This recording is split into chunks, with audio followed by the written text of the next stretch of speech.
Welcome to our journey through the fascinating evolution of money. Let's start with a simple question. What exactly is money? Money is anything that people generally accept as payment for goods and services or to settle debts. It's not just coins and notes. It's a system that helps us trade, measure value, store wealth, and even plan for the future. Throughout history, the form and function of money have changed dramatically, but its core purpose remains the same: to make exchange easier and more efficient.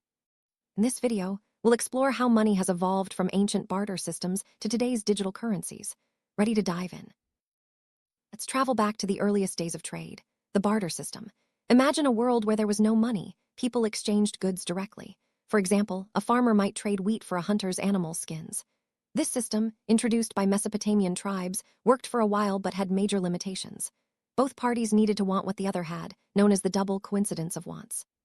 There was no standard way to measure value, storing wealth was difficult, and some goods couldn't be divided easily. These challenges set the stage for the invention of money. As societies grew, the need for a more reliable system led to the use of metals like gold and silver as money. These metals had intrinsic value and were durable, portable, and divisible. Under the gold and silver standards, the value of currency was directly linked to these metals. Coins became a trusted medium of exchange, making trade easier and more standardized.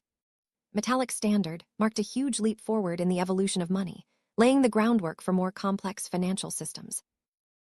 With time, carrying heavy coins became inconvenient. Enter paper currency. Governments and central banks began issuing notes that represented value, making transactions lighter and more practical. Unlike metallic money, paper currency's value was not tied to gold or silver, but was backed by trust in the issuing authority. Central banks controlled the supply, ensuring stability. This shift made large-scale trade and economic growth possible, and paper money soon became the norm worldwide.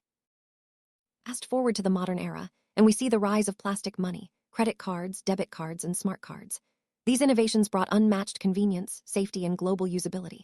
No more carrying wads of cash. A simple card could handle purchases anywhere in the world. However, this new form of money also introduced risks, such as cyber threats and dependence on banking networks. Still, plastic money transformed how we shop, travel, and manage our finances. Today, we're witnessing the rise of digital money and cryptocurrencies like Bitcoin and Ethereum. These currencies exist only online and use advanced encryption for security. Unlike traditional money, cryptocurrencies operate without central bank control, relying on blockchain technology for transparency and trust.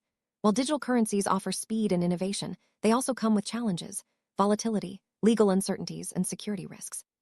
The future of money is being written right now, and it's more digital than ever before. No matter the form, money serves four essential functions. First, it's a medium of exchange, replacing barter and making trade smooth. Second, it's a measure of value, providing a common unit for pricing goods and services. Third, money acts as a store of value, allowing people to save and preserve wealth for the future. Finally, it's a standard of deferred payment, enabling credit in future transactions. These functions are the backbone of any economy, supporting growth and stability. Let's talk about legal tender. Legal tender refers to notes and coins that must be accepted for payment by law.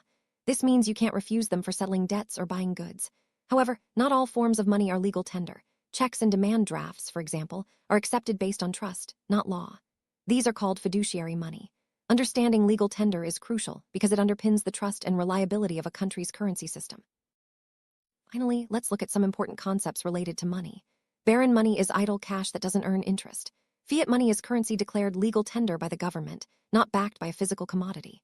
The supply of money refers to all money in circulation, managed by institutions like the RBI and Ministry of Finance in India. Key properties of money include being fungible, durable, portable, acceptable, and scarce. These features ensure money remains effective and trusted in any economy.